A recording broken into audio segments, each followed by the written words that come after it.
am too. I'm doing the same. Good evening, everyone, and welcome to the first 44 stack of the new year.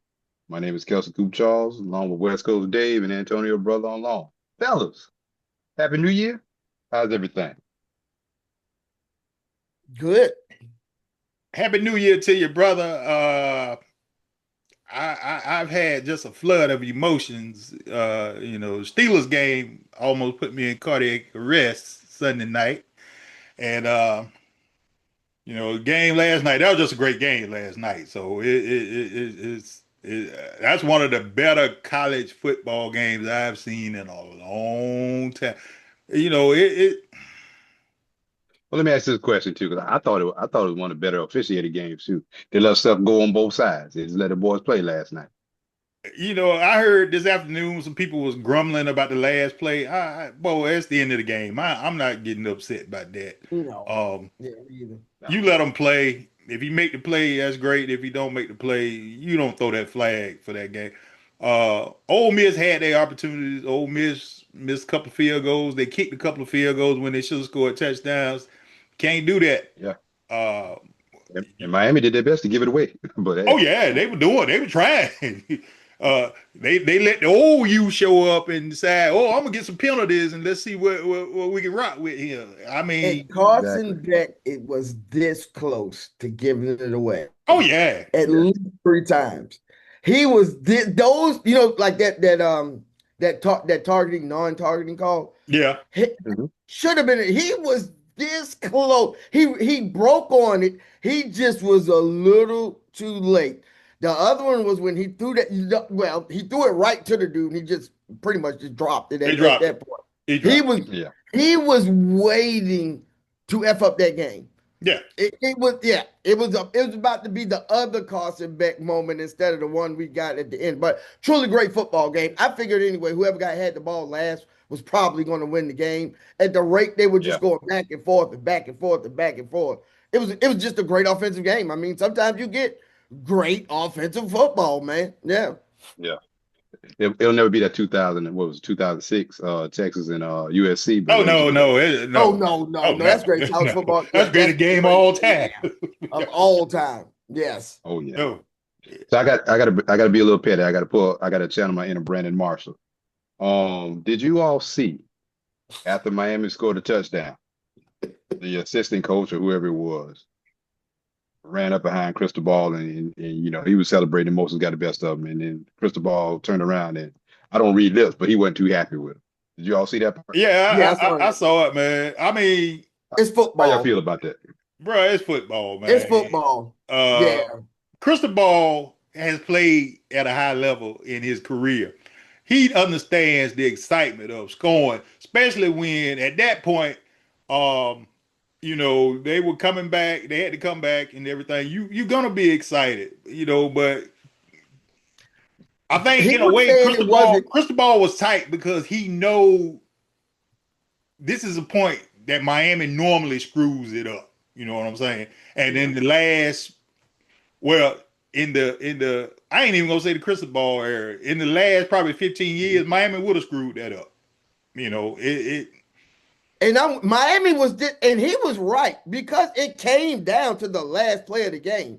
That's True. why he didn't want to celebrate too early. You got a dude over there who's on fire, whoa. Trinidad, Yeah. and it's football, and you just get into that. And he was exactly. It turns out Cristobal was exactly right.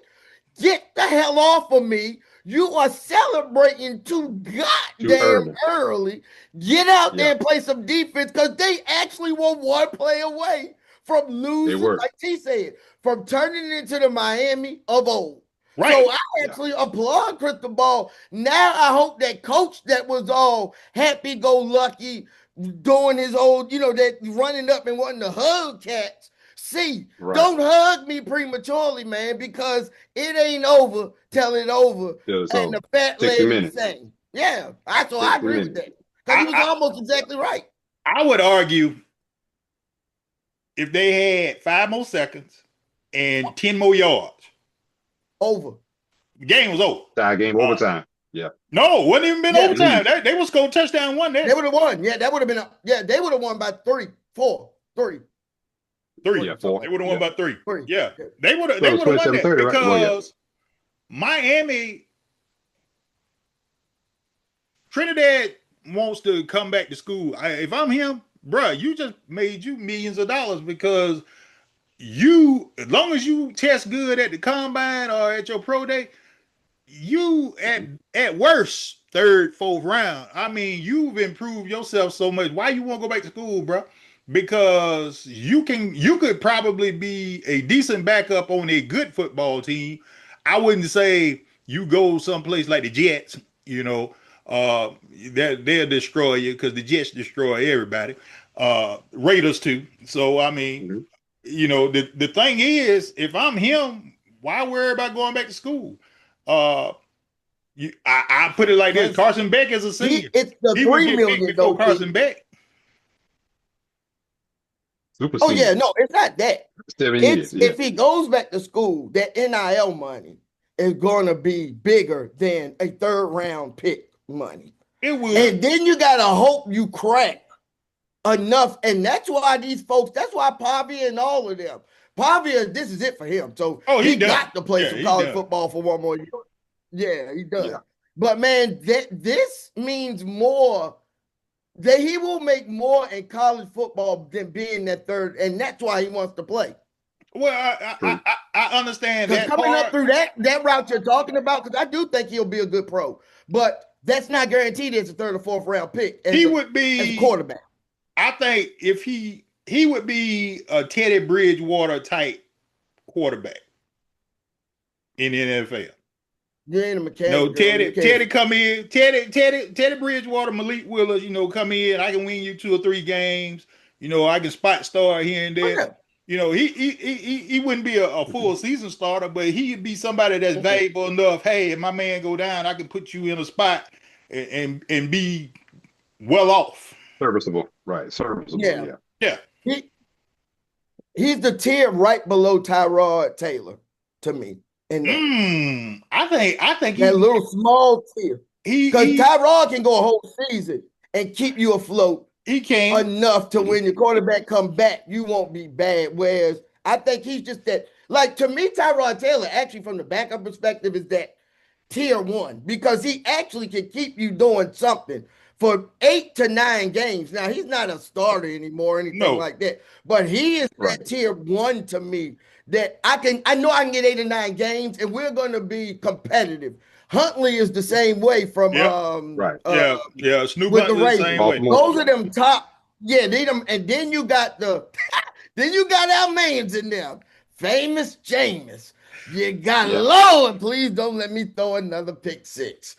Yeah. So And you know what? And the thing is, now Jameis, I need you to get out of New York. I need you someplace where you got at least a 50-50 chance of starting so that we could get. I mean, Jameis is comedy relief, but at the same time, Jameis is athletic relief because Jameis can give you a stat line unlike any other quarterback. Mhm.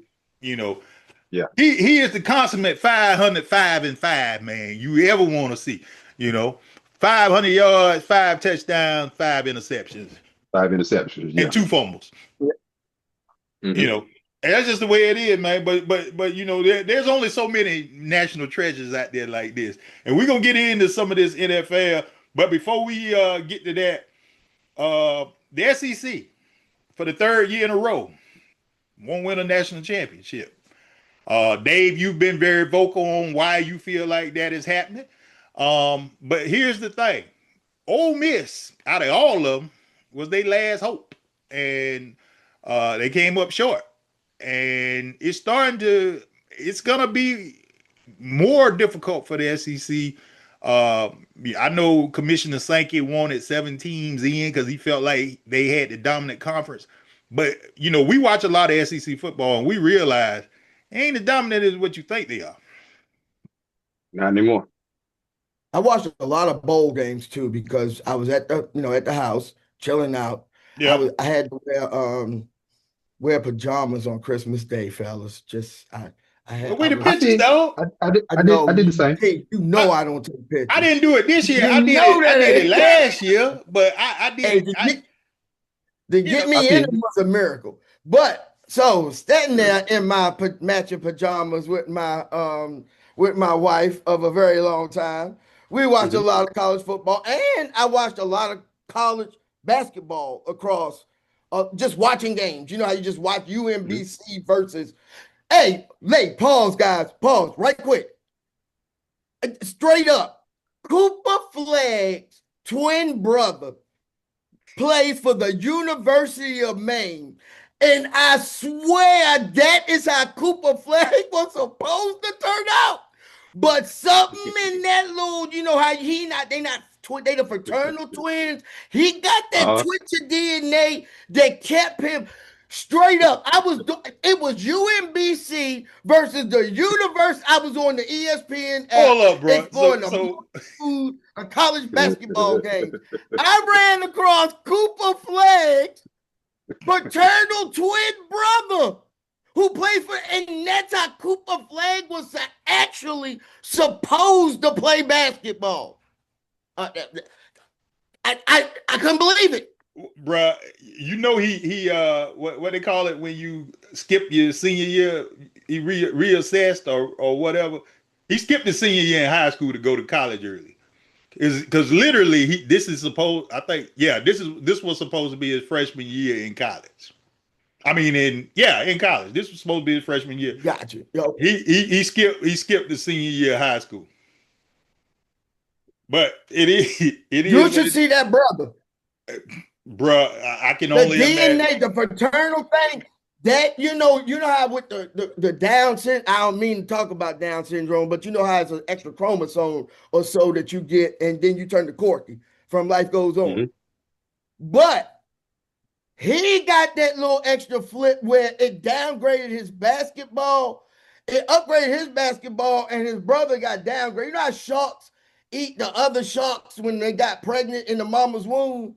So what Mhm. happened was he bit that piece of DNA off of the other Cooper Flag, and now this Cooper Flag made to the NBA and other played for the University of Maine and played horrible. Hold up. That was quick. 7-0. Indiana. Well, I mean, Indiana's playing with house money. So, and the thing about Yeah. it, and we've talked about this all year. That was it was Oregon, a pick six though. Oregon threw the ball. Oregon was but first that, pass. but that's That how was a Oregon completion. lost. That's how Oregon lost in It was a Eugene. pick six. I got the game and I missed Pick it. It six, was first pick play. six. First play. Yeah, but it's the same way they lost in Eugene. They were throwing pick sixes in Eugene. That's how they lost up there. Oregon is not as good as people think Oregon is. Oregon just looked good because of the uniforms. That's And they the barely biggest got by in a lot of games. We remember we right. were talking about that earlier in the Yeah. season. 45, Yeah, 44 to because that. who else they struggled to get past UW. Somebody else they struggled against, was it Illinois or Iowa? It was one of them. They came to the Midwest and they it was Iowa because I remember it was pouring rain. They Yes. barely escaped that one. Oh, and they barely escaped the whiteout when James Franklin, Penn Right. State. And that's what Yep. got James Franklin fired. You remember Yep. because they went to overtime in that game, you Yep. know, and that's what got him fired. But welcome, Yeah. He just. but He on just the flip side, welcome to Virginia Tech. Where you ACC man now, so and I think he would do great at Virginia Tech Me too. if he hits Hampton Roads, Tidewater, Norfolk, get them fellas like Beamer used to get when Virginia Tech was good. Mhm. You gotta cultivate that talent over there. That's where your talent is in the state of Virginia. You gotta cultivate it. Period. He's gonna Yeah. take all the Pretty Penn much. State talent. The talent that was gonna go to Penn State. They're gonna Oh, he end done up already like done Dan that. Blacksburg with him. Yeah, he done already done that. All them boys decided, yeah, we going in the mountains of Virginia. Yep. Down to the holler. So back to the SEC. Um, Bama's not as dominant as we thought. Uh, Kirby's falling by the wayside. Your other big dogs in the SEC. I believe LSU made a tremendous mistake. Now, I don't believe they made a mistake in firing Brian Kelly because I wholeheartedly agree with that. But bringing in Lane Kiffin Mm-hmm. is not gonna pay off the way that they think. I think within 3 years, either Lane will be looking to try to jump to the NFL or look for another program to go to because he's not The gonna second win. stint. He's not gonna win 10 games. He's not. I think what you see in the SEC is going to be more of a rotation of teams now. It's It'll still be gonna be the Big it'll Six be though. like it'll be not just Alabama and Georgia anymore. Just because NIL has dispersed it, it'll still be the top four. LSU. We'll see what Ole Mm-hmm. Miss may or may not continue to do without Lane. But I just think you'll have a rotation of it's just going to be a rotation more than a one team dominance anymore. Well, That's what it does. Yeah, that's what NIL does. but if you think Mm-hmm. about Pretty much. if you Yeah, think about the SEC pre-expansion in '92, it was it was only Georgia, it was only Alabama. That was it. Those were the only two teams in the '80s and the '70s. Those were the only two teams that were winning. Tennessee was non-existent until Peyton got there. Mm-hmm. Florida was non-existent until Spurrier got there. Um, LSU had been dead for 30, 40 years until Saban got there. There's this disclaimer. People think that the SEC has always been dominant in football, and they haven't. no, Because you got to remember, in the 80s, the Big Eight, the Big Eight was the conference in the 80s because it was Oklahoma and Nebraska. That's all you knew. Mm-hmm. Yep. The greatest option quarterback of all time, Jameer Holloway. I I love him. mean, I love him to death, man. me That that too. that left hand was smooth, bro. I tell you, That was my man. Jameer Hey, also Holloway don't was BYU back then and still yeah, BYU was also and like I said and still a powerhouse. a team. Yep, exactly. Yeah, Yep. yeah, because people forget Jim McMahon started that. Jim McMahon and Steve Young started that powerhouse. Then it went to people forget that Robbie Bosco has a national championship at BYU. Robbie Bosco. Yep. Look it up, people. Robbie Bosco, national championship quarterback. He right there with, we know Homer Jordan because Homer Jordan is revered in South Carolina because he brought us the first national championship to the state of South Carolina. But, Homer Jordan, Trevor Lawrence, Deshaun Watson, forever will be what they are. Now, while we speaking of Clemson, what is Dabo gonna do, bro? Eat some humble pie and get on the bandwagon. You got to. Well, I he understand what has. you're I trying to do. mean, he has too. He ain't hitting the quarterback, but he's gotten everything else pretty much. Yeah. Well, that's Well, what he needs more. he didn't Quarterback. make enough changes, I think, on the staff. Now he did bring Chad Morris back as offensive coordinator. I don't think that's a good move, but it is what it is. You still got CJ there as running back coach. As a running back, that's not a good one. I mean, I I don't think love so either. CJ from when he was playing, but he's gotten rid of a lot of good running backs. So I don't know. A lot of good running backs have opted to leave Clemson under him. So I don't know. Well, here's the thing. Now Randall had a productive year, but just the point, you took a wide Mm-hmm. receiver and converted him to running back. Mm-hmm. You Next thing I Clemson. knew, the season was gonna You be off shouldn't the have to rails. do that, man. You shouldn't have to do that at Clemson. Yeah. You have a history of producing running backs. And it ain't just CJ Spiller and James Davis. It go all the way back to Raymond Priester and them and Kenny Flowers. Yeah. So was Keith Adams. He was hurt last year, right? Yeah, he was hurt. So he should be And coming he's back. leaving. No, He's he left. He's leaving? transferring. He's leaving. Yeah, he he's left. transferring. Well, you down to basically the two true freshmen. Mm-hmm. Yeah, and it would have been his starting job when he came back, but he opted to leave. But he I was think getting cut. I think it's CJ. I think a lot of it has a lot to do with CJ, and I know Dabo wants loyalty, but at the same time, I mean, bro, you have another year 7-6. You ain't gonna be there, Mm-hmm. No, not at all. and heaven forbid Well, Miami wins the championship. because that puts pressure Mm-hmm. on you, Yeah. squarely on you, okay? Because if Cristobal gets a championship, that means he locks Florida down at that point. Because if I'm Pretty playing much. football in the state of Florida, I ain't going to Florida, and I sure ain't going to Florida State. No. No. I'm not going to say 7-6, but get ready to go back to the 8-4s, the 9-3s, something like that for a while. Because once a school, especially Clemson's size, Clemson was never supposed to be this anyway. And No. it happened. And it happened like a rocket ship. Mm-hmm. But the problem is it goes to sometimes your business get too big. Sometimes your business getting too big is not always for the best because you can't keep up your production. Your line can't keep up with the demand. So sometimes it's not. So what happened with Clemson was this rocket ship to fame from the school that is actually the second school in a state that, from the support perspective. So they hit that little pocket. It's going to be a while again before a school like Clemson does that. They just don't have the resources to do that. And once you lose it, and once everybody, not only that, everybody started decommitting. Everybody. Yes. Because a school Yes. like Clemson, it's a success school. It ain't a legacy school. You're not going to stay at Clemson for Clemson. You're going to stay at Bama for Bama. You'll probably stay at Georgia for Georgia, Texas for Texas. But you're not staying there. And once Clemson started this 2 year, everybody started decommitting. We don't have 5 stars in that anymore. We're back to this 4 and 3 star thing that we have to cultivate. Like right before, Chad Morris wasn't the one to do it, but he was the one to kind of build it. And you're going to see this for a while just because Clemson was the little engine that could and did.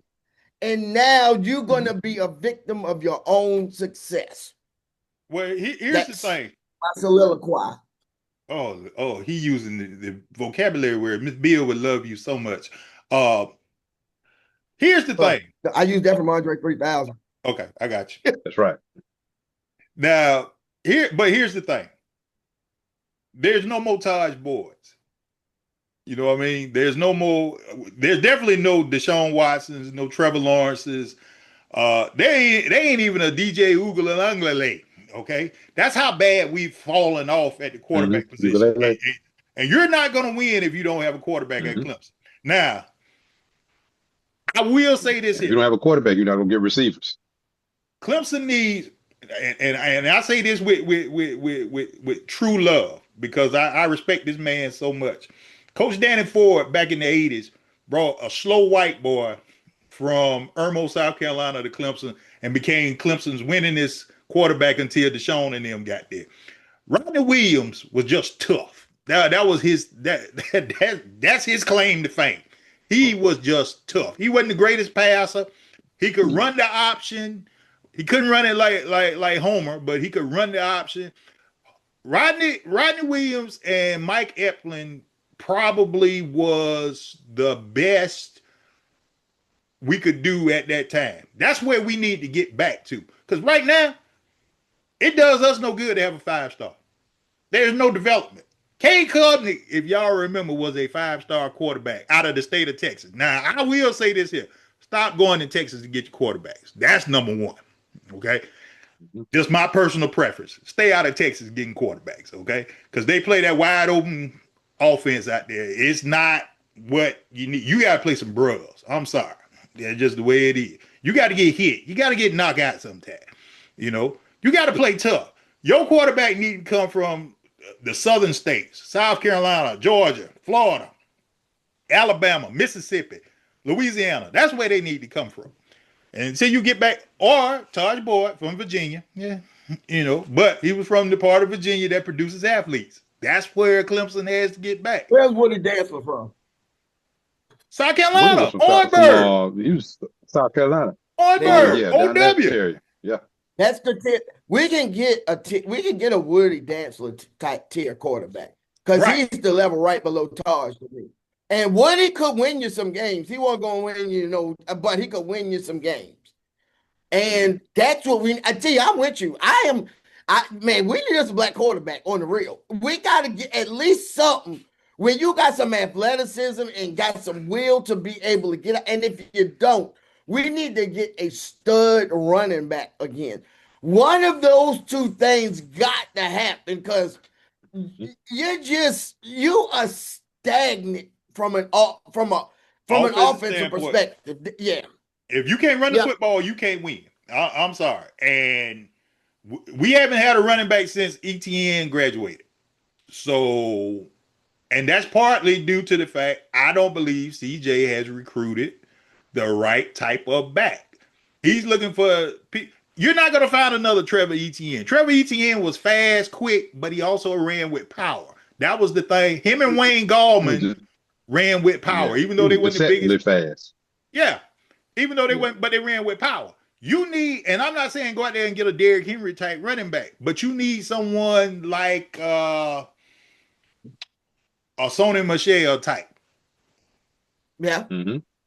That's what you need. Yeah. Somebody that can catch out the backfield and got the silky smooth moves to run the football. You know, that's what Clemson needs. Especially with you going back to Chad's offense. Chad's offense is predicated on now. The thing about Clemson, their offense was always predicated on spreading you out to run the football, not to throw the football. Mm-hmm. So I'm hoping we get back to happened that. There, when the wide receiver position started recruiting itself. Remember, we were getting 5 stars from Cali who ain't never seen Clemson before, came over and they started recruiting itself. And then when that stopped, you are stuck now. And when you said CJ is doing the running back, then this goes back to Dabo. Dabo got to have some final say and at least be looking at, you need to, hey, this ain't the dude. Even Shipley, right? Yeah. Mm-hmm. He was a 5-star, but we started, that's when the downward spiral started. And I don't think he came right and never got to really use it. Because if you take him back to them good teams, because he's doing it now in the NFL to a certain extent, right? If you take him back to them good teams, he would have been a beast. But he came when the fall of Rome had started. So we just didn't get nothing for that. Well, during that time, there was a running back. He transferred and went to Wisconsin, and he had a pretty good. I can't remember his name, but we had him on the roster at Clemson. It was like during that time, it was 2 or 3 that left and went to be starters elsewhere. It was one of them was Brooks. I remember him because he wore 24. He was on that team the year after ETN because he was the backup. He left, but go ahead. My bad. Here's the other part about this. Clemson's fall off started when Jeff Scott got the USF job, and when, I hate to say it, your classmate Tony Elliott became full-time offensive coordinator. That probably was not the best move because of the fact they played off each other. One handled the passing game, one handled the running game, and it worked. It's hard calling plays, period. I don't care how good an offensive man you are. You got to be a guru. And there's only a handful of gurus in this world that can call offensive plays, man. And Lane Kiffin, for all the hate that we give him and everything, Lane Kiffin is an offensive guru. Now, he ain't going to win no game for you when it counts. But as an offensive coordinator, he's one of the best. But he ain't going to win no game for you when it counts, okay? Yeah. Because he has a propensity, I'm going to throw the football. Sometimes, man, turn around and hand the football off. Yeah. That's all you got to do. They had a complete team this year to do it. With Kyron Lacey and all those guys, they had a good team. They one play away from being in the championship. And in a way, I hate that they didn't make it just because they had the opportunity to put a big middle finger up to Lane Kiffin, like, we don't need you, bro. And they was this close. This game now, close. 7-7. Well, I figured this game, the first game was 23-20. 23-20. I don't see this game being a blowout either way. And then they had a better drive than Alabama had all game. Alabama did. The Oregon scoring drive was methodical. That drive Yes. they had just now was better than every Hmm. drive that Alabama had in that game. Yeah. Bro. And it was Yeah. balanced. They had a Yes. Oh good yeah. dose of the run and a good dose of the pass. And we've watched Kalen DeBoer over the years. I've never seen his offense look that pathetic. Never. No stop he's ever made. I never. It was so bad at halftime. I just But said, you know what? I ain't watching this no more, man. it's the business of football now. I mean, you can only go so far now. It's the business side of it's taking over now. This is what we're going to see at today's point. This is what we're going to see for the foreseeable future. NIL, all that stuff. It's you What got a short window to get everything right to make your runs. I think eventually somebody got to get control of it just from. And I'm not saying hinder these fellows from making money, but you got No, to put not at some all. stuff in place. You got to put some stuff in place because right now it's crazy. Just like that situation y'all got up there in Washington right now, Dave, with the quarterback. I'm like, bruh, if you sign No, the you heard deal, about you what happened sign the today? deal, man. You heard about what happened today? What He happened came today? back. He can't. He back. He got no choice. He can't Yeah. win. Nobody was gonna sign him after that. Yeah. Right. Because if Lane would have signed him, Lane would have been, they already eating Lane up. They would have signed that boy, please. You know, and that ain't how you negotiate to get a better deal anyway. You don't sign a deal and say, nah, I'm a bad guy, so I can get a better deal. But see, it was the wild, wild west. So there was no. I mean, yeah, they had it in the contracts, but nobody was really checking it until now.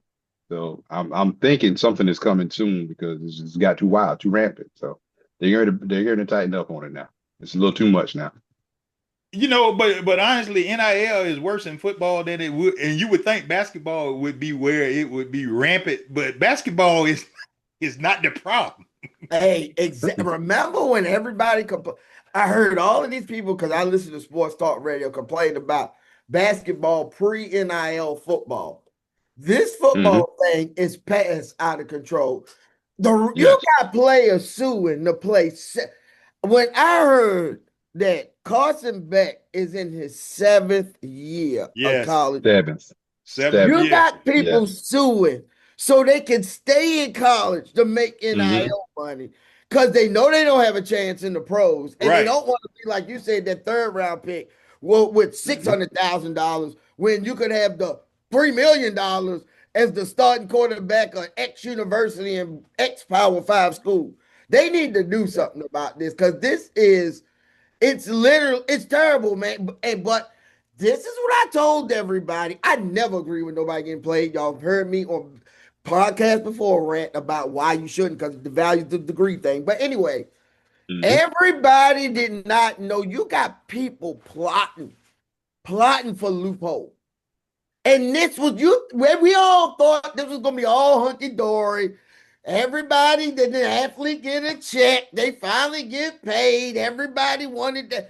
Do you know lawyers and everybody was gonna get involved and find every loophole Hmm. imaginable to make this become what it has become. But we were Yep. all about the dudes that was getting shitted because they was on the football team and the university was making a bunch of money and they weren't making no money. So we were like, pay them. But see, you never thought the devil is in the details. Kaiser Hmm. Sose fooled y'all for a reason. That's all I'm saying. I'm gonna say it like this Hmm. here. The original Ed O'Bannon trial, the Was original not supposed to be this. was not supposed to be this. This was, you can't use my likeness in a video game and not compensate me. That's what NIL was supposed to be. Okay. Hmm. It has become something totally different now. And it's Hmm. because, again, elections have consequences.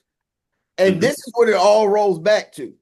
You go back and look at when Maurice Claret sued the NFL and Supreme Court.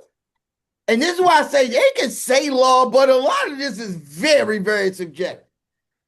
But you upheld the NFL's bargaining agreement that you had to be 3 years removed from high school to play professional football. Football.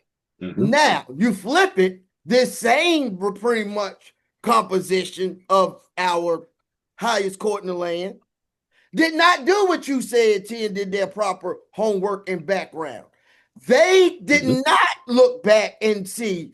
They got the Ed O'Bannon case in 2017, which is approximately about 16 years too late anyway. Right. But anyway, it makes its way from about 98, 99, if I'm not mistaken, to That is about correct. 2017 when it finally gets. And no, they are so, you get this originalist thing they say about reading the Constitution and adhering to the words. It's called originalist for those who don't know what that is. So if we go back to the original case, it was supposed to be about revenue sharing on the whole, not for each and every individual to get paid. It was supposed to be collective bargaining like you have in the NFL. But because this composition we have on the court sets new precedent, and doesn't stay to diathesis at any point, that means they don't stay to their prior ruling. It those shit are so out of whack. One day you get something, and the next one you got a whole new precedent. Well, part of the issue is the difference between the NFL, NBA, and Major League Baseball is they are an entity unto themselves. The NCAA is national. And because each NCAA member has its own rules in each state, that is the reason why, part of the reason why you have the Wild Wild West, because there's no uniform way of saying you can get this or I can get this, but I can't get this because I live in this state, or you can't get this because this is where, and this is why colleges don't want you, because the thing is, if they collectively bargain it, that means you are an employee of that university, okay? And that means you got to get paid. Right now, these kids ain't paying no taxes on this stuff, bro. Once that happens, the whole game go change. Because once the government start getting their piece of the pie, that's when it's all going to hell. And they will. Oh, it's coming. And they will. They just ain't figured out how to do it yet, but it's coming. And when the NCAA tries to enforce, right, with the Tennessee situation last year, the court smacked them down. And so the NCAA don't know where they tried to stop the Tennessee UCLA thing, but then they took it to that court in Tennessee, I believe. The judge ruled against it, and then it returns everything right back to this spaghetti kind of system that we got going on. And so even when the NCAA do try to enforce, they get smacked down in court. Well, again, this goes back 30 years. All you had to do in 1995 was allow them to get paid off of their image in the game, and this could have been a moot point. You could have kept stuff like it was. Because here's the thing. Now everybody got to get paid. Back then, only the stars would have ended up getting paid. Yep. Because EA Sports, if you would have just literally took Ed O'Bannon's likeness. Right. They literally took Ed O'Bannon's likeness and put it in the game. Now, I will say, NCAA basketball around about 96, 97, 98, man, that was some great games, bro. Great games. Now look at what you got. You have nothing. It took us 30 years, well, it took us 20 years, basically 10 years to get back college football. Okay? And now, EA Sports is doing what they should have did all the time. Just pay these cats off the rip for their likeness. That's all you need to do. Yep. Yeah. All right. They should have collectively bargained earlier. This could have been done with 30 years ago, man. Yep. And we wouldn't have this. And you would have had some rules and some stuff by now. But the NCAA was stuck on their amateurs. They don't need to get paid. The colleges need to keep all the money. Man, please. If the players don't play, you don't get no money. Period. That's it. That's all it is. Yeah. Because ain't nobody watching the biology professor do no lecture and paying no money for it. Shout out to Freddie. Hey, that's some intellectual stuff, man. That's some good stuff. Hey, shout out to Freddie Phillips, because that was our biology teacher, man. Hey, Mr. Phillips, he always cool with us, bro. Let's go to I would like to know, like, for bigger schools that get endowments, like them $1 billion endowments from them, Yeah. whatever them folk, how that match up. We can make that for another podcast. Go ahead, because I'm Well, thinking about something. that's a story unto itself because you got to figure schools like Michigan, schools like Yale, Harvard, you know, Mhm. those endowments is what sustains them. They don't do anything. That's why Michigan don't want this deal about getting this advertising and streaming that the Big Ten is talking about because they're like, ho ho ho, we don't need that, and they don't. It's No. Michigan, Yeah. and now they got a coach. Man, come on, man. Michigan going hurt people in the next 3-4 years just because Winningham, you already know they're gonna play tough and they're gonna knock your head off. And because he only going to be living for the next 3 or 4 years. Oh man, They come on, you better got to do go it there, in the next bro. 3 or 4 years. I mean, Well, hey, Jerry Jones I still didn't living. hire Moses. They hired Moses. I didn't hire Moses. They Jerry hired Jones Moses. still living. He got a Lazarus pit somewhere. Hey, and again, as you said on the text, having the most Super Bowls and you are the crypt keeper about to be weekend at Bernie's, that ain't happening, dog. Stephen Jones will be holding your ass up on a dolly, pushing your ass around just like weekend at Bernie's, waving his hand like this in the Not the crowd. crypt, That's not the crypt exactly keeper, what it's gonna be. Yep, not the crypt that's keeper. what's gonna happen. Kyle Whittingham, T, you right. They gonna be beasts for the next 3 or 4 years. Because if they ain't, Kyle Whittingham ain't gonna be around I for didn't I about didn't that fifth realize he was year. that old though, honestly, because it looked Yeah, like Winningham. I thought man, Winningham. Utah. Hey, I have lived in Colorado 8 years. Utah and Colorado wind make your ass that old. He has stood in the valley and footsteps of the great, what's that dude named Mormon? Brigham John, what's his Young. name? John. There you go. In the foot of Brigham Mhm. Young, that wind swooping down the mountains make your face turn into that.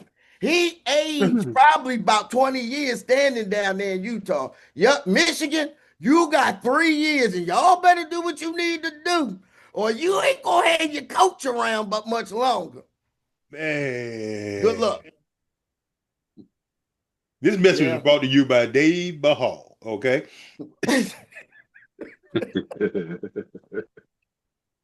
All right. But man, listen, hey, Kelsey, though, man, bringing it back uh-huh. around to Jerry. What the hell made Jerry Jones say that, man?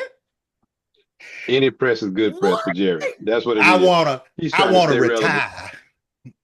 He's trying to stay relevant. And after like I told y'all, after I watched that documentary on Netflix, we will never win again because the way it was set up when Jimmy Johnson was brought in, Jimmy was supposed to handle football, Jerry handles the business. Like I said, the first couple of years when they finally turned everything around and started winning the Super Bowl, Jerry was off making deals and he was making some good deals. But when the team started winning, they started getting notoriety. All of a sudden, Jerry wanted to be on the field. And then you can kind of see the tension. They didn't even have to narrate it after that first Super Bowl or first playoff win, something like that. Jimmy was addressing the team, and Jerry brought some of his friends into the locker room. Jimmy just said, great game, and he walked off, and that was kind of like the beginning of the end. Because you got to realize, Jimmy lived, breathed, and ate that stuff because you got to remember he was part of the Catholics versus convicts and all that stuff. And he's used to winning, and he sacrificed everything for winning. As a matter of fact, he's so committed to winning, he divorced his wife when he got the Cowboys job. He said he ain't gonna have time. I gotta let you go. So, and he was doing what he was supposed to do and all Yeah. this stuff, but the writing was kind of on the wall. And then I when don't know if Jerry that's found commitment or pure stupidity, a but little bit of both, a little I'm bit gonna of roll both. with commitment for right now. But yeah, toward the end, I think Jacksonville had an expansion team, and they reached out to Jimmy about coaching the team. I mean, Jimmy talked to him, but it's like he said, it wasn't like he was going anywhere. Jerry found out about it, and that was the end of that because loyalty over everything. But at the same time, he was trying to get more credit for the team than what he was. It was a great marriage between football versus business, but the worst thing that could have happened when they brought Barry Switzer in and they won that Super Bowl, clearly off the talent that Jimmy put together. Well, that one Super Bowl, it did everything. And like Antonio said, Larry Brown, who was Larry Brown? But he got those two Bruh, interceptions, and y'all it was paid just in the Neil cards for O'Donnell. for Jimmy to win, for Jerry to win. Y'all paid Neil O'Donnell to throw them 2 interceptions in that game because I have watched that game a million times, and I'm telling you, Larry Brown is the only person on that side of the field. There is no Steeler on that side of the field. Either interception. Yeah. We had that Super No. Bowl, had Hurt Emmett, LaVon Kirkland, had South Carolina's own LaVon Kirkland, had Hurt Emmett trying to go over the top in the end zone, and we had them on the ropes. But Dion was I difference in know. that game because Nia was scared to throw that way. He was scared to throw that way, and during that time it was legitimate. Don't throw that way. No, you don't throw at Dion, but at the same time, Larry Brown got a bag because of that game, man, and nobody knows where Larry Brown is right now. Nobody knows where he is. But of course, you know who gave Larry Brown a bag after that game. You know, right? The Raiders. Al Davis. So that tell you all you need to know right there. Al Davis. Yeah, but circling back to that, I mean, Jerry just wants to be relevant. Well, let's man, what made you say that? Let's finish this off with the Cowboys. Why y'all pull y'all players on the last game of the year like y'all was going to the playoffs next week, bro? Simple. So Jerry don't have to pay any extra money. Bro, it's incentive time. That's what they're paying for at that point. Y'all the richest franchise in the NFL. And the most capped restricted too. And we over it. But that's what Jerry did. He pulled it so he wouldn't have to pay that money. That's what that is. It's business. Now, if the players union had any kind of strength, they would jump up and say, "Hey, that's wrong." Because this is the second time y'all done that. Yeah, the incentives. I wish somebody would do a deep dive and see how much money Jerry saved by doing that. But I promise you, they saved. Well, you figure I'm quite sure Dak probably had some clauses he needed. CD probably had some clauses. George Pickens might have would have had something to kick in. I mean, come on, man. To me, that bonus money. Yeah, man. It's the last game. Y'all ain't making the playoffs. Let them boys play, man. Give them something to play for. Yeah, but no, that's that bonus money he didn't want to pay out. So again, Jerry's a businessman. That's why I don't believe anything he says when he's talking about winning. As long as people support the Cowboys, as long as they're relevant, Jerry does not care. He doesn't care. Well, y'all getting paid, man, because it's y'all. I mean, even before Jerry, even if Jerry wasn't there, the Cowboys would be a national franchise just because we grew up. It was the Dallas Cowboys and the Pittsburgh Steelers and the Washington Redskins. I don't know, man. It was during them latter Landry years, man. You still had diehard fans, but it was going down here fast, man, because they were losing. Yeah, but I hate they to say losing though. Wait, I was just gonna say they losing at the same pace because now you're talking about my man, and you know that is my hero frame in the picture, just like Hank Hill. Now we can go back to the latter Landry years, and you are right, but the latter Landry years are on par with these 30 years since I mean, in the end, you're averaging out to about the same. The Cowboys still was going to some wild cards, going to the playoff. Now you're still doing, and y'all are more popular than ever. Well, I would put it this way though: if y'all was losing bad, but y'all were losing. It's probably worse now. With Jimmy Johnson. Yeah, it's probably worse now, the way we are now, because at least back then, the East was a beast at any given time. Because before the Cowboys won, Giants had just had a run. Everybody had won the Super Bowl. The Eagles were always competitive back then. If Tom Landry ever had a 1-15 record, he would have stabbed himself. That's all I'm saying. Pretty much. But that is true. And I am just saying that the record on them years when you say they were bailing, it's pretty much on par with these records of now. And you guys are more popular than ever. So I don't know if it's that. I think what T said, that star is just simplistic. We grew up 70s and 80s. The symbol is right on. It's that star. You don't have to do nothing to it. It sets well on any kind of apparel you need. And those people bred. Because look at Skeet and Rick and all of them. They were Cowboy fans. But during Tom Landry, after this, a lot of the cats I know only know post Tom Landry because, well, most of them young. Yeah.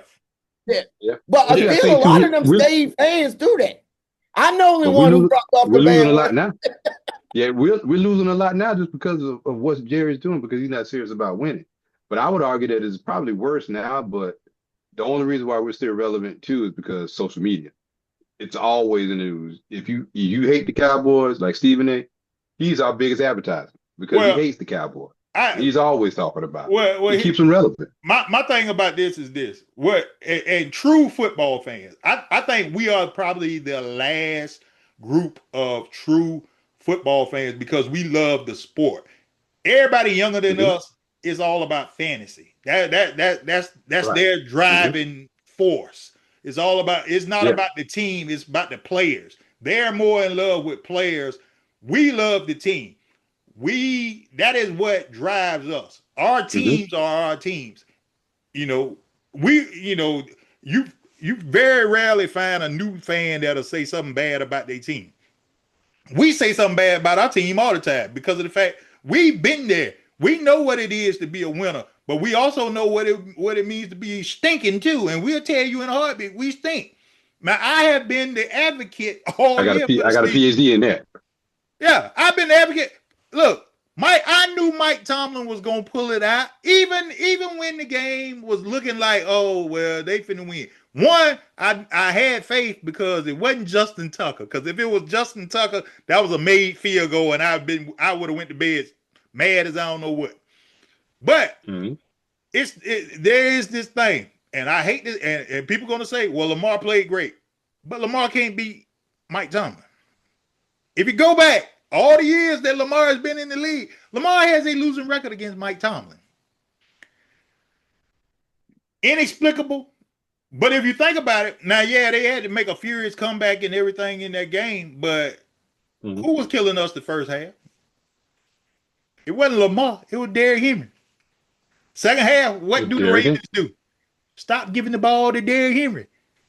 I'm giving the ball to Derrick Henry. Yeah. That is the dumbest thing I've ever seen in my life. I'm You know, interested in what this new coach and what they get and what this philosophy, especially next year's results. I'm really interested in next year's I want to results. see who they're gonna get because Yeah, that too. who's out there worth getting, honestly. That's a good question. Because your top offensive man, he coached the Bears now. So who gonna take that spot? Yeah, I don't know who you get. I don't know what they're especially doing it so unexpected and late. Yeah, it's gonna be interesting. I'm not a fan of that fire, and I actually wanted him to come to the No. Bucks, but we re-signed Todd Bowles ain't going nowhere, man. Y'all done won the division 5 straight years up until this year. And look here, and I don't blame this season on Todd Bowles. I actually think it was. I am on the players on this one. This was Hmm. this group age. It like I said, 1 minute I watch Roy Jones knocking people out. The next bout he getting knocked through the ropes. Antonio That's Tomlin. the same thing that happened to the Buck like Levante David, Vita Vea. They got old Hmm. overnight. Overnight. That deep Yeah. Hmm. Wingfield. They all got old overnight. And sometimes it happens, man. I mean, that's the nature of sports. Well, Yeah. Ah, I'm gonna tell you one of the things that probably led y'all down this road. Normally Mike Evans had his normal hamstring pull somewhere in the middle of the year. Well, this year he had a broken collarbone. That is yeah. abnormal for Mike Evans. Now he gonna get the hamstring. You gonna know more that one that. Him and Chris Godwin, I already knew. Godwin was Chris gonna gonna go get more out. on the hamstring. Godwin gonna have a catastrophic injury. That's just his mo. But Mike Evans has his annual hamstring pull because he gonna miss 3-4 games, but he still gonna get you 1,000 yards.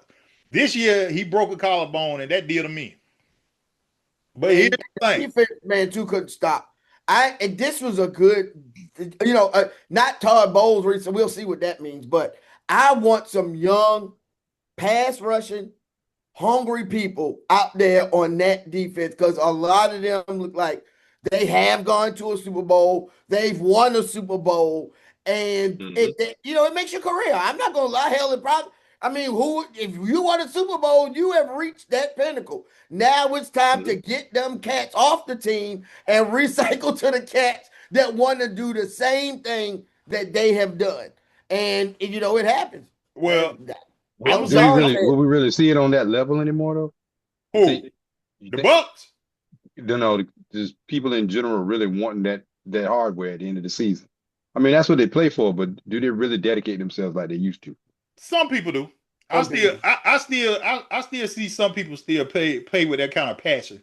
I ain't gonna say everybody, but some cats just like being in the league, man. And you can tell by the way that they play the game. They ain't got that love of the game like they should. But then you It's still social got some media. teams, they show. I'm gonna give you a prime example right now. A whole team that ain't got that passion no more. Philadelphia Eagles ain't got it. They got that chip. It ain't in them Yeah, no more, bro. They one and done this weekend. Honestly, one and done because I don't see it. I don't see the love of the game like that no more, man. They going through the motions, and I don't want to hear this mess about where we gonna turn it on for the playoff. That ain't how it work, bro. yeah. I Ain't think how it same work. thing They happened don't with have the love, but they lost too the much. No, man. What did they lose? Because they basically brought back most of the defense and offense from last The year. So what did players, they but lose? what about the coaching staff? Who's still there? They lost your boy. They lost Kellen. They lost Kellen Moore. That's the only thing they lost off that team. When But Dallas lost Sirianni Kellen, did look the what same happened. thing 2 years. Well, not 2 years. The Eagles did the same thing 2 years before when Doug Peterson was there, and they fell off the cliff right after they won. I mean, went to the Super Bowl that year. So it's a mindset. Nobody has that passion no more, man. Nobody plays with the passion of a Ray It's, Lewis it's, it's all about and, brand now. and Ryan It's all about Clark, brand. Pittsburgh Steelers. You know what I'm saying? Yeah, it's all about brand now. They're trying to protect their brand. I'm here for a good time, not a long time. Well, the one that you thought would be like that, I mean, you saw Mahomes is probably about the only one that still play with that kind of fire. But the rest of his team, man, the rest Mhm. of his team, they coasted through the year. They worried about No, they everything got else they got but winning a warrants. football game. Half of them got warrants, and the other half just don't care. Chris Jones will forever be mocked. Bruh, you sat there and watch Trevor fall down, get back up, stumble, Mhm. fall in the end zone. And guess where you at? You at the house and Trevor playing in the playoffs this week. That's all you need to know but right there. I think too, New England has screwed a lot of people up because New England, that dynasty, because we're still at the same rate with people going to the winning the Super Bowl, except you had that New England little 20, and people forget New England went 9 years with 7 years without winning shit. Yep. And we're not as forgiving anymore of that. If you ain't doing something now in 2 or 3 years, like now go 7 years. Let Tom Brady in this era right now go 7 years in between. He out of there. And he wouldn't do it. They won't let they don't you would never He or out of there. Peyton Manning as a Well, rookie leading in interceptions. You won't have the patience. You got about now 2 to 3 years. Because Hmm. outside of New England, there was a lot of randomness in winning. You'll catch well, fire with Philly going 3 times, right? You'll Hmm. catch fire with KC going, a couple of times. But really, you got a pocket here, you got a pocket there, because that's how the NFL was supposed to be well, with the salary. yeah. But the thing about it is, if you look at the Brady years, and I'll be the first one to say I hated it, but Brady had rivals throughout that whole tenure. It was Hmm. Big Ben, it was Peyton, it was Flacco and them, Ray and them, was holding them in there. The AFC during that period, that they made it hard on New England, even though New England won, they made it hard on New England to continue to try to keep that rank. Now they got help because New England played in the weakest division in football, and they always got home field advantage. And we always, strange things, like we say, strange things happen in the Superdome. Strange things happen in Foxborough all the time. Deflates. You know, strange thing. You call it deflate gate or whatever. Your headphones go out. You can't communicate. It's always something go wrong out there in that little town in the middle of nowhere And where it's they so play. funny because I was telling my sons for most of my life to 2001, that puts us at right at getting the boys 30, right? New Hmm. England sucked. Yes. They Yes, they did. literally suck. Was the worst team in the league. And it's so crazy. Now that it's so funny how we hit the conspiracy theories, right? If there's a Mhm. conspiracy theory for New England to win, how the hell it ain't happened them 30 years before? I think certain things, I don't think people understand. There's a thing called the theory of chaos. Look it up when you get a chance. These things aren't rigged, folks. These things happen. If it was rigged, New England would have been rigged 30 years before that. It just Mhm. happened. They got a hell of a coach and a hell of a quarterback. And And a we great got system. all of this mystery in why they will win. And we got the flake gate. We got every team has deflate gated, y'all. Every team has tried all of these tricks New England has tried. And they've done it and probably have gotten away with it. But to downplay, because we are great at doing that in America, because we lift you up to bring your ass right back down. So to downplay the success, we say they make the ball a little smaller or they listening in on plays. Man, everybody listening in on plays. Man, everybody and the home team is everybody then tried to deflate that ball. But They caught It, on to a hell of a it, coach because if that was the case, the 85 Bears wouldn't have ran rampant through them. Everybody loved to see New England coming at one time. Even Bruce Karate Smith couldn't stop them, couldn't make them even good. So all I gotta say is stop with these conspiracy theories, y'all. Sometimes things just hit because of the theory of chaos. Just okay, like a dust ball can turn into a planet after 4 billion years due to things that happen. Things happen. It's the theory of chaos, man. okay. Following up on the theory of chaos. So what you said is the Falcons just gonna falcon regardless. It's something exactly. Until that dog, what them old folks say, until that sun shine on that dog's Mhm. ass, for a little bit of time, ain't nothing gonna happen. And the sun did try to shine on the Jets' ass because Sanchez had a butt fumble. And that still ain't bringing them across. So You got to remember, Sanchez took the Jets to two AFC championship games, and he lost both of them. Now, he Mhm. lost to two Hall of Famers, but he still lost to both of them. And that's the point. The Jets, now, we've been through the whole Jets era, and the Jets have always stunk. They have these minor pockets of getting good, and then they're going to go back to earth. We know that. In the NFL, there are six legitimate franchises in the sport. That's it. The rest of it is a crapshoot. Okay, but those six franchises are always gonna be part of the lexicon just because of the fact they're the founding groups of the NFL. They supposed to be. It's the same way in hockey. It's the same way in hockey. And if you follow the championships, you always will have great coaches. And that's what the NFL is actually ultimately about. Is a great coach. It's too many players. It ain't about the player, the individual. Like I will die on my deathbed telling you Dan Marino is the greatest pure quarterback I have ever seen. But Dan Marino damn sure ain't the winner that Tom Brady is. Because it's about how your coach. And if you go back and look at all of the Super Bowl winners, how the coach or how the team was set up, you're going to find great coaches. Harbaugh is a great coach. Tomlin is a great coach. Peyton, look what he did with Denver, and look what he did in New Orleans. He's doing the same damn thing in Denver. Sean McVay, the new boy on the block. He will always go 9-8. It's just how he is. Shanahan and the system that Lynch got that will all stay together for a long ass time. He will never get fired because they two have cerebrally now connected. Seriously, Lynch and Shanahan are a tandem now. He's Well, not going anywhere I will because say this. to do what he's done with all of those injuries, he's flipped the team twice. I will say You're this. not going nowhere when you do that no more. You John God body Lynch, at that point. and this is gonna be high praise for John Lynch. John Lynch is the modern day Ozzie Newsome. Yes. And what happened? Ozzie got his Harbaugh and his Billy.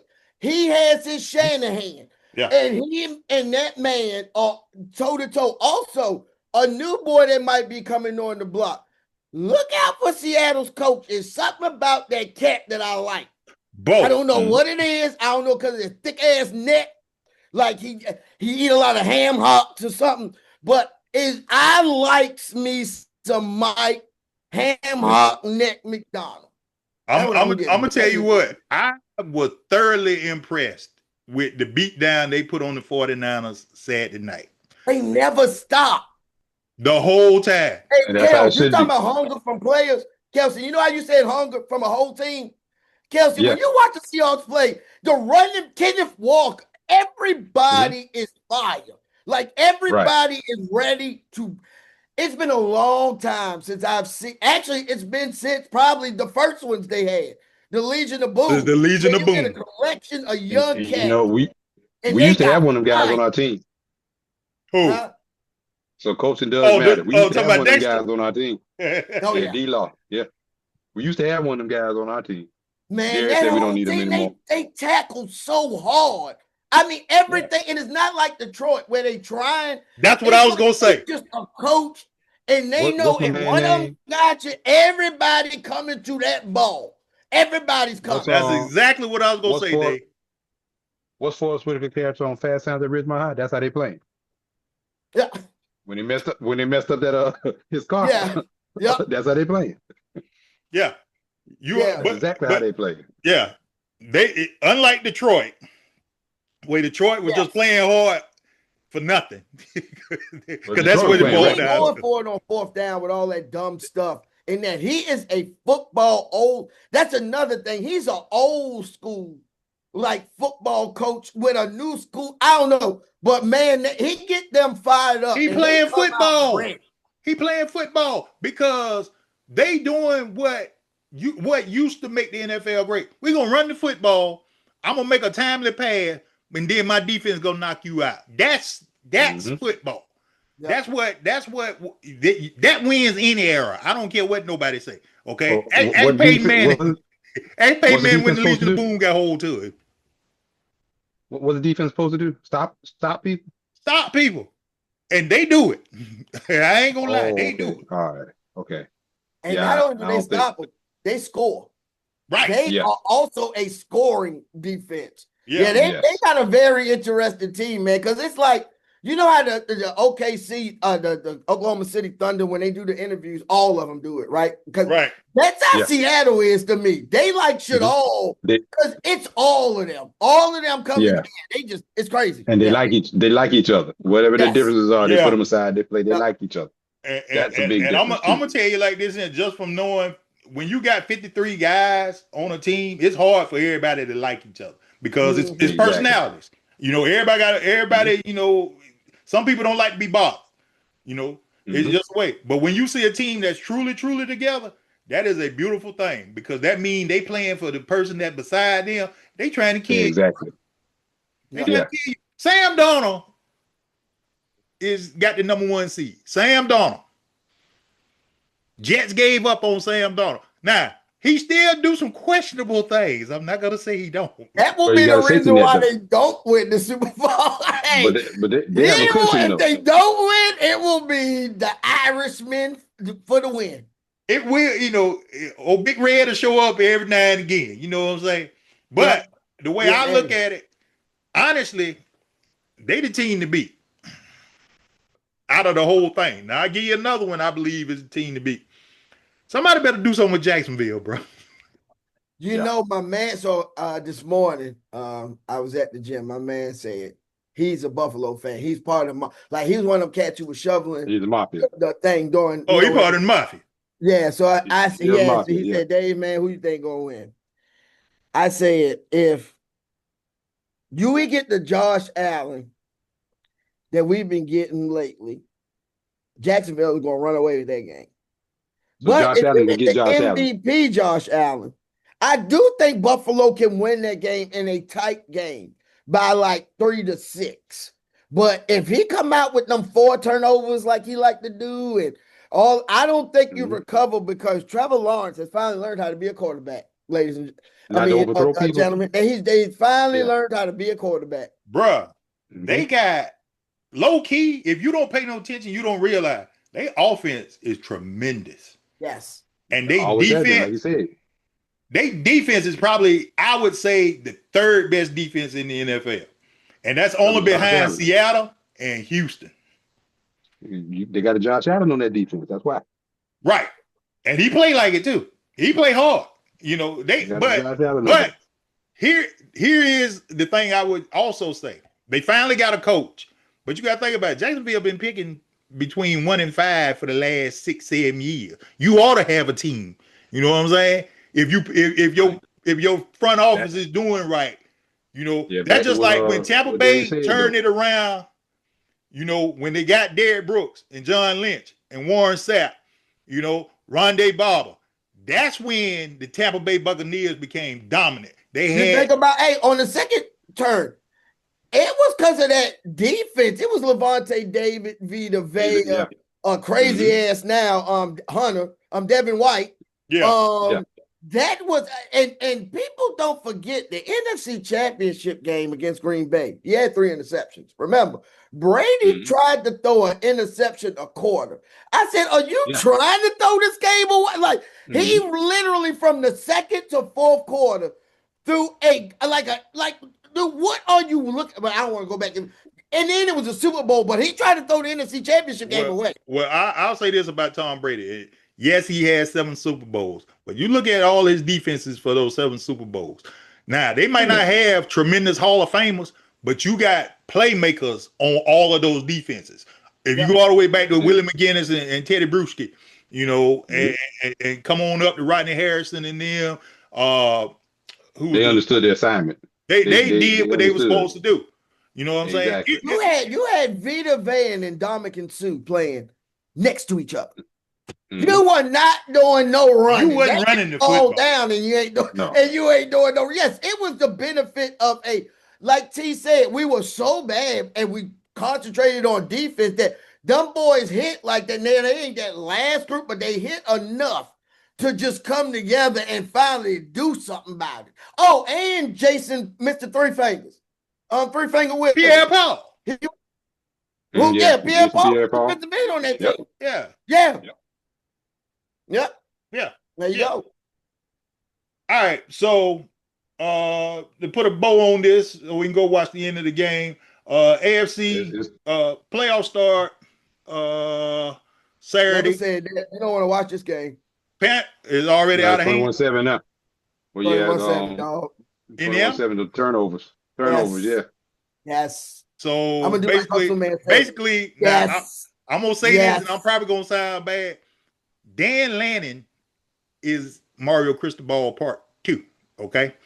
Because Dan Lanning has all the resources in the world, and this is what they do every time they get in this type of situation. When Oregon has to play somebody that's good or decent, this is what Oregon does. And you can go all the way back to when Oregon first started becoming a power. This has been their MO all the way through, okay? Well, if you look at this game, though, I will say this. They're probably going to do some Oregon stuff, but right now, this is solely on the quarterback. 2 dumb plays. I mean, first one was a pick six, and the second one, like what was that little that kafafa thing he did? Yeah, what was that, man? That mascot throw, that duck throw he did. Yeah, that mascot throw, the duck. I have no idea what he was doing. Like T, on the real, man, the worst quarterback I've ever seen. You know how I say Dan Marino is the best? T, it was for your team, man. Mike Malone, by far. To my Mark Malone? Mark Malone. Yes. Mark Malone, by far, is the worst quarterback I have ever seen. Yes. I will agree. Organized National Football League. I will agree. He threw a ball. That dude was the best punt thrower I've ever seen. If you go on YouTube and you look up you remember what the video used to be? They used to sell it for Sports Illustrated all the time. Crunch Zone. Yep. Mark Malone is in the majority of them because he would get sacked 5-6 times every game. And it wasn't because the defense, our offensive line was terrible. They just let him go through, just hit him, man, because he ain't no good no way. Oh, wow. No, Oregon quarterback is terrible. Oh, well, you know, they hyped him up because, he's going to be a top 10 draft pick. No, not he just lost it. He lost a couple of rounds on this game. Watch. He go to the combine, he throw good. Oh yeah, he good. He'll be right back there. All right, so let's put a bow on this. Panthers and Rams on Saturday. Panthers. If this game was in Charlotte, I would say, oh, the game is in Charlotte. Let me what I'm talking about. Panthers don't know no better. And the Panthers already beat the Rams. They beat the dog crap out the Rams. But Saturday against the Bucks, I believe if it wasn't raining, I believe they would have won the football game, man. Because they made mistakes in a torrential downpour. And then, of course, Baker was trying to Baker every opportunity. Baker threw that one at the beginning of the game. Baker said, I'm going to show you how to throw directly to the opponent. I will show you, like, hey, how Dragonfly Jones say, I will show you in 3 to 4 easy steps how to throw the ball to the other team. Watch what I do. Watch what I do. They about to cut my lights off. They about to cut my lights off. In the dark. Yeah. See yourself see your way in the dark. Silence. So that's the game Saturday. And then Saturday evening we have, let me get this up. Got the Bears Saturday night against the Packers. They should beat the Packers. They should. They should, but it took overtime the last time they played. And that was with Malik Willis playing. They don't have Parkers this time. The whole second half. So, so Jordan Love, this is your opportunity. You got to show up, baby. You got to show up. And then also on Saturday, we have the Jacksonville game against Buffalo. Jacksonville will win that. Jacksonville will win that game. I have a strong feeling Jacksonville is going to dominate. And then does Sean McDermott get fired if Josh Allen doesn't make the Super Bowl? Because here's the narrative. No. If you can't get to the Super Bowl without Mahomes, without Burrow, without Lamar, when is you ever going to get to the Super Bowl, bro? No. They're going to say he didn't have enough. Something was going on with the team. He ain't got enough now. I'm calling right now. He'll be there another year. Sean McDermott gets fired and they hire Jim Harbaugh. You heard it here first on 44 stat. Now, that could happen. Ain't no could. That's going to happen. I'm going to end it with a bang. Because if he don't win Saturday. With a Mike's Hard lemonade, that's who Mike's Hard. See, I said your name. Sponsor us, goddammit. Mike's Hard lemonade tape. Yes, I got you. I got you on that one. All right, and then Sunday, you got Eagles versus the 49ers. 49ers win that. I think so too, just because Eagles do absolutely nothing good except play defense. That's the only thing they do, man. And that's because offensively, they stink. They really stink. But then defensively, right, what happens? They get a lead, and the defense lets the team back in the game. Because the offense. That's what I noticed the last 2 games, right, T? But the thing is, their offense has been going. The Buffalo game, they were 3 and out. You can't sustain that way. You can't. Sunday we got Patriots Chargers. It's about to be. I would say the Chargers will win, but again, y'all. Justin, it was 27. Is that fast? It's over. Oh, it's over there. Chargers. Okay, I'm thinking. Lil Harbaugh going on and take this in. Mike Vrabel, you had a good run, but this is where not playing anybody all year is finally gonna catch up with you. I don't know. It's Justin Herbert, his record, man. Harbaugh might be able to turn around for him. This is where good coaches is going to come in. I don't know. It just depends. I don't think Drake May. I don't think Drake May is playoff ready. Could be wrong, but I don't think he playoff ready yet. Yeah, but statistically, I don't trust Herbert, so that's a crapshoot on that one for me. All right. Can't call it. And then Monday night, let me just go on and put this like this here. Mike Tomlin, you did a great job. You made the playoffs. You won the AFC North again. But we're going to get destroyed Monday night. The Houston Texans is 11 fellas that is on a hunting posse like in the old West Bowl. They is out to kill. We burning everything. All the women and children, everybody. This is a got-to-go situation. Them boys trying to hurt somebody, Bo. And Aaron Rodgers will get hurt. Only thing is, on the other side, you got CJ. I And depending on know, what CJ show up, I know, but that's you the know only what, other thing. CJ, just play competent football. Don't do that. Look, Steelers defense played over their head. But again, we glaring. If you watch that game last Sunday night, Jalen Ramsey cannot cover a full a twin bed with a king size comforter. King size sheet. Oh man. Can't do it, bruh. Every play that was made when Lamar made all those plays, guess who man that was? Jalen Ramsey's. Because you're Mm-hmm. the safety. Tell me why on the one way Flowers got the ball, why are you all the way at the line of scrimmage? Tell me why. Broke You're his the ankle, man. safety. You're the free safety. You're not the strong safety. You're the free safety. Tell me Y'all why. get DJ back? You like T? What Uh, the weather is? What the weather look like? for the Because Steelers that game, always hold the on. key factor for me. I'll tell you exactly what it is. It should be cold because we're gonna be cold here. Should be cold. Because Uh, hey, you you know them boys. look. You can't put that because it's been 80 degrees the last couple of days here. So Nah, it's gonna be 50 Monday. let's see. 50 for Yeah, the high Monday, of so it's gonna be course. cold. Hold on, I'll tell Hey, you. The Steeler app will give you the 32. weather for the game. It's gonna be like 19 to 20 degrees there for that game. because if they get to Easy. start looking like the Gross sisters, It's gonna be Like the 19 what? degrees out there. like the Gross sisters, like them SMU boys was looking at Penn State. They so black they blue. That's how cold they was. It's gonna be cold. Are y'all getting DJ back for the game? Or he still? Or he Oh, he be suspended for this back. one too? He ain't suspended no Okay. more. It's gonna be like 18, 19 degrees. You can go ahead and put that down.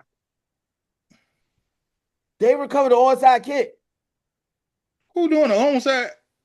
Indiana No, is he Oh, fumbled. cut. Oh Quarterback no, fumbled again. quarterback again. Quarterback fumbled again. Again. Go ahead. Go ahead and pull Dude, him. you gonna It's play over. your way out of the first round. oh my Yeah, God. just pull him. Okay. Hey, Monday night, the weather in Pittsburgh is the high on Monday is 37. The low is Told you. 26. Yeah. It is going to snow all night, Sunday night. Mhm.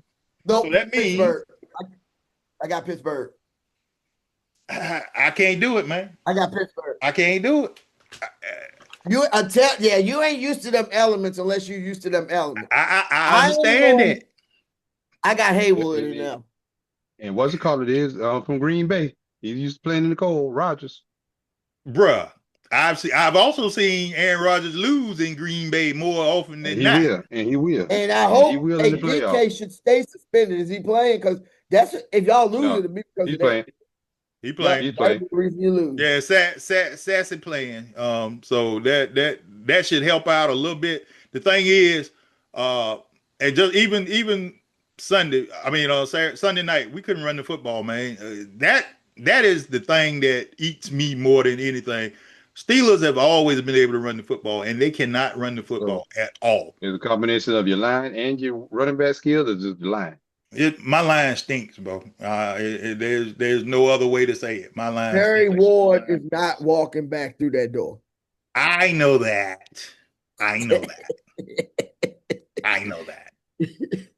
You know, gone are the days of Franco and Rocky. Okay, I understand that. Okay, but at the same time, run the football, man.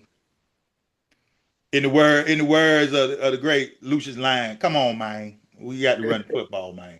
No, not Lucius, man. Yeah, the Lucius Lyon, man. You know, we got to win. But playoffs is coming. Well, we getting into the playoffs in the NFL. College football is coming to an end. We only got Miami, Indiana. Dave, you called that one. Miami, Indiana. yeah. Dave called that, didn't he? Yes, I did. Miami, Indiana. You know, we've been very good on our predictions all year because Kelsey said the Cowboys were going. I told you what the record was going to be. I told you they were going to win by 7 games. I told you that. Kelsey said they were going to win by 7 games, and sure enough, they only won 7 games. Yeah. And the year before, I told you how many they were going to win. They weren't going to win the playoffs. They would have won 5 games. So hey, order Raiders. Man, how come y'all ain't tell me? Now, I never ever now want to hear about nepotism again. I did not know Pete Carroll had his damn sons as his offensive and defensive coordinators. After he fired Chip Kelly, he made Carroll whatever, and his son was the defensive coordinator already. How does this happen? And they got him fired. You look at it. And they got him fired. How does it happen? You know how it happens. This is what I do for y'all. This is how y'all repay me? You know how it happens. Well, but you know what? I'm not gonna put all this on Pete Carroll. I'm gonna put a lot of this on Tom Brady because you had the opportunity to get a decent coach. Okay, nobody told you to get 74-year-old Pete Carroll. You decided that, Tom Brady, because Mark Davis, bold haircut man, decided I'm gonna let you run the whole operation. Okay, and that's why Tom Brady has to step that. See, I don't think he can go but so far, and this was gonna have to happen for the Raiders to get right if he's that person. Because Mike could never do it, so I'm not gonna put faith in Tom Brady ever being able to do it either. He's gonna have to step down from that position as an announcer and dedicate himself full time to the Raiders. Now, great players make horrible people when they do this transition at the 99, just because what happens is, like Michael Jordan, you don't understand why somebody don't want it, just ain't got it in them to be. Hey, Matt, you know the Lakers. Every time Magic get a hold of the Lakers, he F them up because he can't take losing. But he like the reason why the Lakers are in this LeBron purgatory everybody talking about now Magic Johnson. Because Magic, we were supposed to be on a rebuild, but Magic don't understand losing. So what he do? He trade, and we get this. We got to go get LeBron. This is why you don't want star players sometimes being in this because they just don't understand. So I don't know if this is a good thing, right? But he's gonna have to step back from the announcing if he want to get the Raiders right. Well, but here's the other thing, and I'm still convinced he is part of the V. Mark Davis and his power plastic face. I don't care what nobody says. He is part of the V collective, left over with a band of survivors in '82. So he was one of the lizard people, man. Yeah, they went underground. There was 3 or 5 of them. They worked with the Hobbits, and they formed this little collective, and they went underground. And they sent him out to see what the world was like, and all that money and power went behind him, and that's where all the profits and stuff from that just lets you know that rich people sometimes fall into stuff because there is no way you can tell me that Mark Davis is competent at anything. There's no way you can convince me of that. Okay, you can't convince me he's human, let alone competent. I'm not even convinced you're human.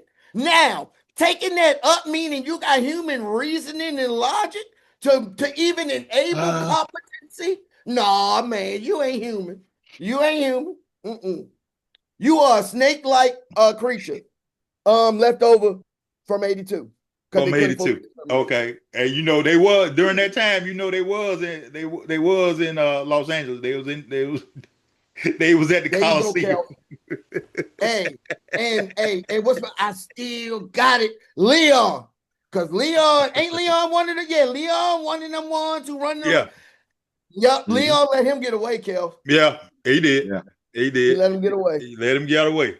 But here go the other thing. And just being realistic about Vegas. And I hope this, because word is the NBA wants to go to Vegas. Vegas is not as viable as everybody thought it was going to be. Okay. No. And it was a tremendous mistake for the Raiders to go there. And I'm hoping things happen good enough that the A's don't go there because they don't belong in Vegas. Okay. But you don't have a big enough fan base. You got too much tourism. People don't realize Vegas is not a big city. It's a city, but it's not a big city. It's a strip. And the people who live there are service economy folk. They don't have no money. Right. That's another thing. And I'm not downplaying. It's just economics 101. Yeah. You are in a city where it's a service-based economy city. They don't have the money like a Dallas. Like even the Panthers. Banking is huge up there. So that's why an actual industry. Vegas is service workers. That's the people who work for the casinos and hats off to, but that's what, and that, as we all know, is they fight to get any dollar that they can get just because they shit them so bad when they pay them. Yeah. Right. Right, It's a very small New Orleans. I'll put it that way. New Orleans is a blue collar town, right, and I guess Vegas is a much smaller, like a teardrop of that. right. Yeah. And that's gonna, in the long run, that's gonna cost the Raiders more than anything else because they cannot generate revenue, and that's No, gonna hurt them. And if you can't generate, if your city doesn't generate anything besides you, because they already not filling up the stadium. If you are not being a well-run franchise because you got a lizard man running your franchise, you cannot make money, and that is going to be the downfall of that. yeah, the only way they turn that around, they got to have is got to turn back into a really like convention type town. Okay, we're in town for this. We got money to burn, then we'll go to a game. I don't even know if that'll sustain because you Oh, got too many nobody, casinos nobody, and people nobody throwing their goes money to away on that. nobody goes to the Raiders, man. Nobody goes to Vegas for that anymore. No, Nobody. Nobody, if you no, think people that's don't come, changed. hey, if you can't even get people to come to a town of what 10 million people, LA, if you can't get fans to come to Rams and Chargers games in LA, what and Vegas is just a fraction of LA. Just imagine. Exactly. But those states like Arizona, people don't that kind of states where it's hot as hell, like what I call that's Hmm. hell. They don't go to Yeah. games like that just because it's too damn hot. But I And think you all touched on it earlier too, though. The fan base is what it used to be. You yeah, don't have the diehards like you used Well, to. you didn't move 3 times in the last 30 years. So nobody's traveling every week from California to Vegas for this game, bro. That's No, not gonna happen. 35-7. But then, yeah, it's just and the landscape of football has changed so much. Like you say, it's fantasy now. So nobody has a player that they really want to go see. You know, so it used to be draws like that. Even like when it comes to basketball, you don't know who's I would playing say on what that, night. Kels, except I got on a plane back to Seattle, and everybody on that plane except my wife and I had on Dallas Cowboy gear. That's Everybody. different. I'm just saying. Yeah, but Yeah, but There's still a contingent of yeah, this is his diehard. fan Because base look, though. well, like, think about this. Yeah, I got two that's true. sons, right? Junior is a diehard Bucks fan just because it's been in him since that's what he was going to do. He do what daddy do. Well, see, that Donovan was me and is just Cowboys. as a diehard Panthers fan because we call him the anti-Bahal. He know I'm Uh-huh. a fan. He's a Celtics fan. He knew he Yeah, couldn't be a Blue Devils fan because I would have put him out the house. He is a Tar Heels fan because that's uh-huh. non-negotiable. That was not going to That's it. happen. I'm an You got to draw the Orioles line fan. somewhere. Yeah, hey, oh yeah, we that's thrown out the window type stuff that happened. Then I'm an Orioles fan. He's a Mariners fan. Hmm. And Donovan and Dave Nain likes every team that I like. And I will say, and I look at their friends, right? One of them is an Hmm. assistant coach on that Nebraska team. That's oh my goodness, Nebraska basketball right now. They are Uh-huh. running through the Big Ten. I mean, Michigan, they are on a roll right now. They do. The problem, I think, Kelsey, is the Hmm. this generation just isn't generating the income to go to games like Yeah, that. it's They that don't. part too. We Yeah, we probably are the last yeah, generation that's going to do better than the generation yes, before us. yeah, What yeah. you are yeah. seeing is a. I don't think it's a dedication thing. It's an economics thing because as much That is as true. Junior or Donovan wants to go to a game, Hmm. they don't. If the economics don't add up like it would Right. for us, kind of. What They just don't have that kind of economic opportunity. They can't even buy houses. The average age of Well, buying a that's house true. now is you got to be 50 old. years old. Yeah, Yeah, you yeah. got to be Crazy. old. You know. So I think it's more economics, Kels, than not It dedication. is. It is. Well, you Since you put it figure that way, it yeah. costs because I live here and we go to the Panthers game. The Panthers is one of the cheapest tickets in the NFL. Okay, and it's Depending on right who they're at playing. it depending on who they playing. Yeah, because Cause they I, do upcharge for premium. But the Panthers, yeah, for the most part, Panthers and the Falcons are two of the cheapest tickets in the NFL, and they still can't sell out because it's no. too much. Not because we don't love those teams. When I go to a Panthers Well, game, I'm not going for the Panthers. I'm going for who they playing against. I'm not well, going to see the Panthers. I'm a different on that Atlanta because I was a firm believer that Atlanta wasn't selling out the stadium until I started going to some of the Falcons games. Nobody's in the stadium. You got to remember where you are in Atlanta. You got shoulder to shoulder traffic behind the scene. I know that. It is packed. Nobody just wants to be in the stand. It is packed there.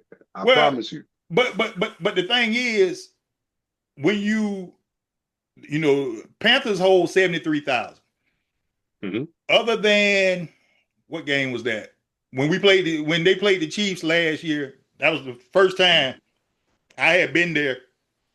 Other than when the Steelers come to town or the Cowboys come to town, that it was full capacity, Yeah. full. Most of the time they don't, because they don't even get hyped now when the Falcons come to town, because it's a quick trip up 85 and let's do it. Right. And you remember Wow. Yeah. the South is about college and high school football more It than is. pro That is football. true. They don't, Yeah. yeah, and so you'll get more. That's why all of them stadiums are 100,000, 85, those Mhm. college stadiums, is because, that's what we do in the South. We're more invested on Saturday and Friday than we really are on Sunday. We On invested, Sunday, right. but on Saturday and Friday, we invested. Oh yeah, we did. Right. Yep. So Friday, yeah. Yeah, So that's that what I would say would be, like, for instance, here, right? You got UW and you got the Seahawks. Even though this is a Mariners town, by Mhm. far, it's like the Dodgers, like LA. LA is a Dodgers town. I never would have thought that though. Oh, Seattle is, because you have here. The folks are cerebral because you got all this tech stuff. Baseball is very Yeah. cerebral, and they Mhm. love it. They love it. I mean, you're in a tech. That's what we do all day is crunch numbers and data and all of that. And this town, and Ken Griffey Jr. he made the town. Yeah. And this town, the Mariners, y'all, when they went on that roll, it was nothing like it for the baseball part this past little run, because they have been waiting on this. The Seahawks make a lot of noise, and they are the second team, right with a tie with UW. UW and the Seahawks are probably at a tie from a fan perspective there. But really, it's a Mariners town. But when the Seahawks are winning, and you got a lot of people here who jump on bandwagons because it's international, so you're winning, go Hawks. So you get that, and then that's when that stadium becomes an earthquake, because all of the Hawks people, they just, they are now assimilating and being the model American. But you saying what you saying really, because we grew up, we understood out west more so probably than anybody else, probably because we always saw. Now, when we were growing up, UW was the big thing because we knew the Huskies was the best thing they had, because the Mariners stunk until Griffey got there. Okay. And once Griffey got there, that put the Mariners on the map. Other than the Supersonics, which I still mad about, because the NBA has no business not having the Supersonics in the league, bro. That's a hurt. That's a hurt, man. Because even me growing up, when we first got satellite, man, we could stay up. If the Bulls was on that trip where they had to go Seattle, Portland, Sacramento, oh boy, that's good basketball. That was a run. That's good basketball, because you knew you was gonna be up at 1 o'clock. Spending the night over Tony Long in them house. And that was the night I'll tell you, I was not going home on those nights. Yes, sir. He at my house because of the fact we knew, okay, all right, that was 4 nights that week, because he knew most of the time that was the Bulls 7-game trip. Yep. You're going to get Utah, you're going to get Portland, you're going to get Seattle, Sacramento, Golden State, and then you might have would have got the Lakers or Phoenix in that run. And then they coming back. Man, that was the best basketball, because you already knew, Mike going to put on a show tonight. And it's crazy, man, that, this cracking hockey team is already setting records for revenue. Folks here, when they love their team, they will go out and love it. And that's why I don't understand I understand it was Key Arena. Now they got the new arena, right? So there should be no basketball. What was his name? The one who died, Stern, didn't like, his whole thing was about Key Arena and it not being up to par. So now they got the whole new thing that the Kraken play in. Matter of fact, that thing right there, man, it's crazy. But I don't think they should have a problem now. But I still say the Supersonics was a cultural. I know. It was ingrained in us. The Supersonics. that was a cornerstone franchise in the NBA. You know, even though they came along later on, the Supersonics meant something, man, and they always did. Mm-hmm. And that's why, you know, I feel like the thing about and then the NBA, I'm so sick of them already. Because you know, let me just go on and put this disclaimer out there. Anthony Davis is in street clothes again, y'all. So Yes. Yes. Yeah. in street clothes again. These are the softest bunch of fellas I've ever seen in my life. If you blow up, Wemby just came back from street clothes. Yep. but On you minutes know what restrictions, Wimby's he came off problem. the bench. You can't be that big and Your don't think pants Mexico can't be have this a team. long and not get a strain. Right. You Greg can't. Oden. You can't. You can't measure. Man. Hey, you can't do like we do diagonally. How you measure TV diagonally? If we gotta measure your ass diagonally like we do a TV screen, something ain't right with you. Yeah, That means definitely. you are anatomically wrong. We are using the Pythagorean theorem to Exactly. describe They how got you be are. that big. A squared plus B squared equals C squared. Because Equals that's C the only squared. way Yep. you're gonna figure out his height. That's it. Oh my God. Yeah. See, this is why 44 stack is what it is. You get philosophy, math, geometry, you know, you get it all here, folks. You can't get this nowhere else now. All right. Because who else is going to break up the Pythagorean theorem in a sports talk? Only the three of us. Okay. All right. So, Crunching numbers, man. That's what it's about. well, I mean, this is what we do. You know, that's what makes us what we are. All right. So we're going on and close this one out. Since the college game is done. Yeah. Oregon just missed the field goal, so yeah, it's done, man. Ain't no coming back now. No, they on the move. So we'll get with y'all on next week when we get through the first round of the playoffs. See who else gets fired before the end of the week next week. And who gets a job by the end of the week next week? Because John Harbaugh is taking somebody's job. Okay, he ain't getting none of the, he's not taking over any of these franchises that fired their coaches early. He won't go to the Giants. He definitely he ain't going to Arizona. So y'all can get that out your head. Ain't going to Cleveland. Ain't going to What's Cleveland. What's the most attractive roster out of all those right now? Are the ones that are already without a coach? Mm-hmm. Miami. Yep. That's where you're beating. Miami is the most attractive. If I had to say the second most attractive, gonna sound crazy, but the Giants. Well, yeah, that's true. I mean, the talent is there. Yeah. I just wouldn't. I just wouldn't want that job in New York. No. And the Giants though aren't like the Jets because they do have a win. They got a fan base. They do have It's not like the Jets. The Jets are hard. The Jets are just they're like the Mets actually. The Jets, remember, they shared a stadium for years. Yeah. Yep. They shared a stadium for years, so it makes sense. All right, well, we'll talk to you all on next week. Just a hint. After football season, though, we got some great SGP product getting ready to come out. We got some great shows put together for that. We got a lot of ideas. We just got to figure out which one we're gonna go at. And then we dipping and dabbling. We working on music. We gonna break that out for y'all too. And y'all gonna be like, wow, these guys are really, really well rounded. Yes, we are, because that's what we do. Of course. Yeah. Just keep evolving.